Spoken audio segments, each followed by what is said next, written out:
Hi, my name is Dawn. Hi, my name is Rocco. And welcome to our kitchen. Today we're making banana bread pancakes. This is a great use of ripe bananas, but they are just fantastic.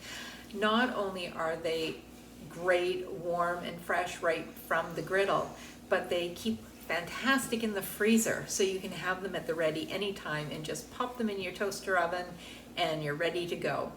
This recipe comes to us from Chef John at Food Wishes, or the recipe can be found at allrecipes.com.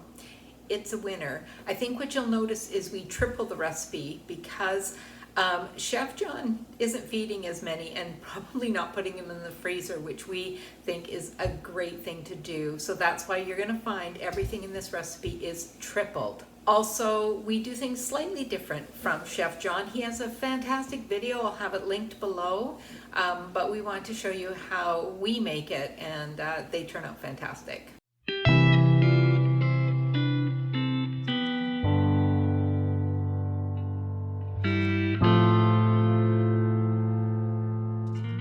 Now let's pull out all our ingredients. All-purpose flour, kosher salt, baking soda and baking powder, 3 ripe bananas.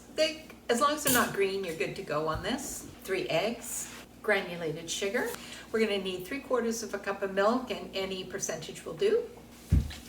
Vanilla extract. We're going to need 170 grams of butter for the pancakes and more for cooking them.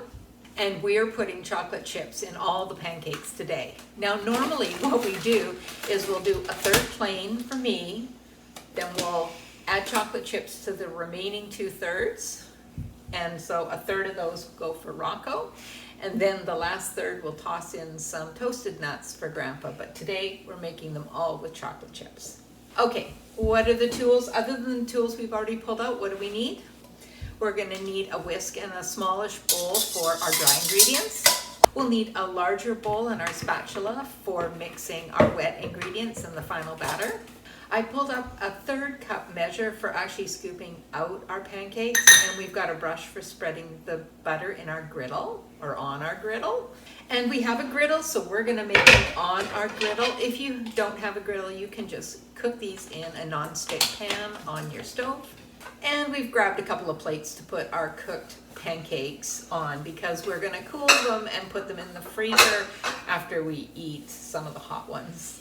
Okay, let's get making our pancakes. You'll see how super easy these are to come together. And using all normal ingredients, as you can see. So the first thing that we want to do is we want to melt our butter. It's 170 grams of butter. And before we put it in our microwave to melt, you can melt this on the stove, but if you have a microwave, we're going to put ours in the microwave, is if you chop it up a bit, it's going to melt faster. And once we've got our melted butter, we're just going to put it aside so it can cool a bit. So now let's mix up our dry ingredients. You need 450 grams of all-purpose flour.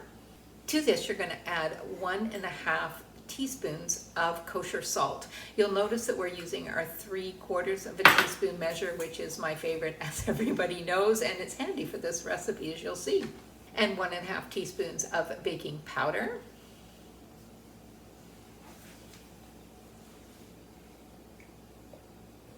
And 3/4 of a teaspoon of baking soda. And so just use your whisk to mix them all together. And then we'll just put that aside. And in our large bowl now, we're going to take our 3 bananas and we're going to mash them with our potato masher, or you can use a fork.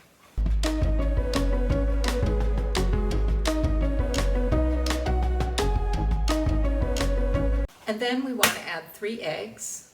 As you can see, this is just simple, almost like we're making banana bread, but we're going to get pancakes out of it. And to this, we're going to add 200 grams of our granulated sugar. So now grab your whisk, and now you want to whisk until it's really well mixed, and this will help dissolve the sugar.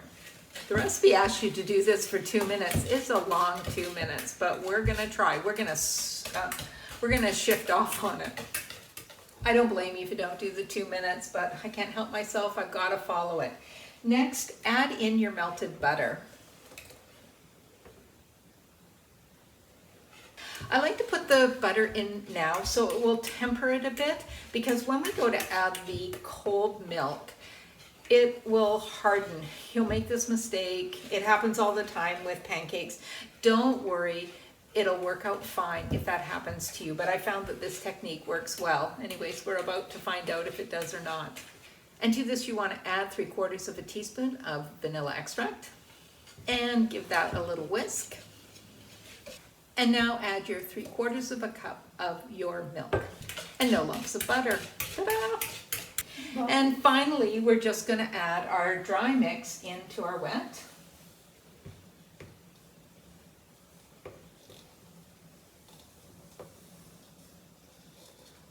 And now you want to whisk it only until it's combined. You don't want to over whisk this. You just want to make sure there's no big pockets of dry flour. And as usual, if the whisk proves to be a problem, that's why we had our spatula. Let's switch to our spatula. Okay, there we are, and now we're just going to add our chocolate chips.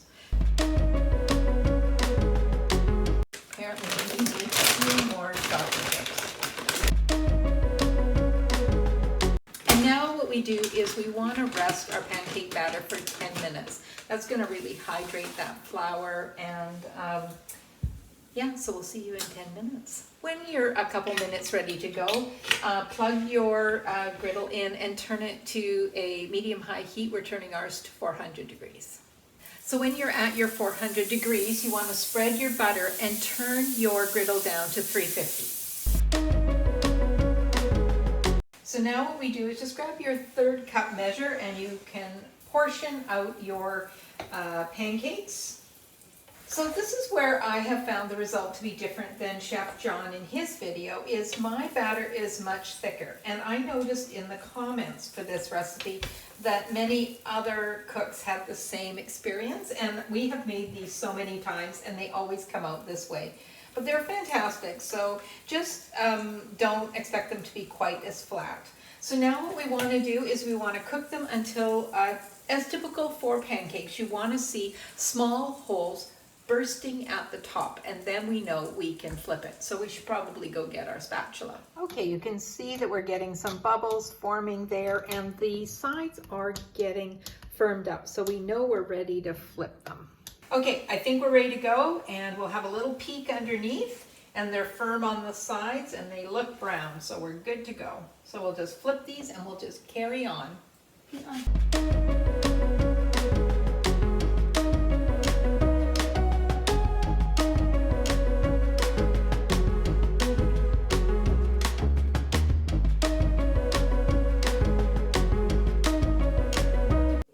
Okay, Rocco. Well, I'm going to have some syrup on mine. And I'm going to have these 2 small ones and that big one.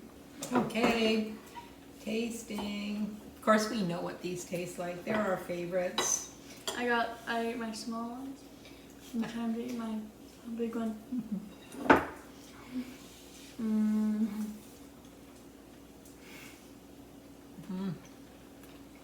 Can you use more chocolate chips? Oh, really? We hope you try out this really super easy recipe. And it's really, because it's such a keeper to have in the freezer. In fact, sometimes I think they're even better toasted out from the freezer. Thank you for joining us. And until next time, keep cooking.